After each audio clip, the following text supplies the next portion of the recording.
Reed tetras are a peaceful species that shoal naturally in the wild. Therefore, they are happier, more vibrantly coloured and more active when kept as a group of 8 or more individuals instead of singly. Reed tetras tend to be timid and should not be kept with larger aggressive fish who may bully or eat them because of their small size.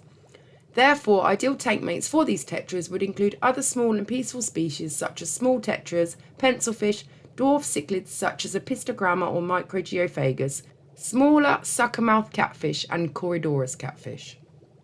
The ideal aquarium for reed tetras should be furnished with plenty of driftwood to create plenty of shady areas.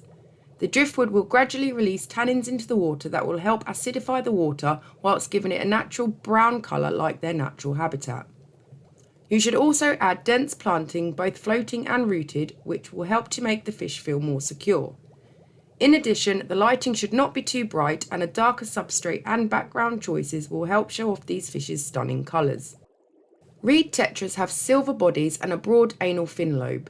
These fish also have a combination of elongate dorsal and pelvic fins in mature males and a large prominent black spot on the caudal peduncle. You will also see white colouring on both sides of the black spot and all the fins are translucent. Reed tetras are endemic to the Rio Parana and Rio Paraguay basins in Brazil, Paraguay and Argentina in South America. They inhabit shallow, moderately murky channels, swamps and small tributaries where the water is soft, acidic, rich in tannins from leaf litter and densely covered with aquatic vegetation. While not fussy eaters, reed tetras will thrive on a varied diet of high-quality dried foods such as flakes, micropellets and granules, as well as frozen live or freeze-dried foods such as Daphnia, cyclops, bloodworm, mosquito larvae and brine shrimp. Variety is the key to maintaining optimal health and coloration of your fish. It is relatively simple to distinguish the males from the female reed tetras.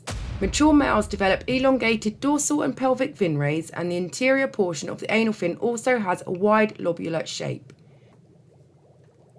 Reed tetras have been successfully bred in the home aquarium.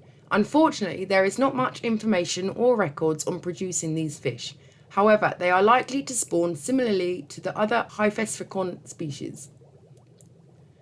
It would be more beneficial to condition a breeding pair before spawning with live foods such as mosquito larvae or brine shrimp. Choose the male that is the most colourful and the biggest, healthiest female. The fish will require a separate breeding tank to produce the highest amount of fry. The breeding tank will need to contain soft acidic water with a dark substrate and dim lighting. The temperature should be increased by a few degrees in their regular aquarium. It would be better to ensure that you have plenty of fine leaf plants in the breeding tank, such as Java moss. Spawning mops will work just as well. Adding floating plants is also recommended as this will help keep the light subdued. Spawning typically occurs in the morning. The female will scatter several hundred eggs into the plants and substrate. Once spawning has occurred, it is advisable to remove the parents, otherwise they will eat the eggs and fry if given a chance. The eggs will usually hatch around 24 to 36 hours later, and the fry will become free swimming 3 to 4 days after that. The fry is relatively easy to raise, and you should feed them on infusoria type foods until the fry is big enough to accept newly hatched brine shrimp.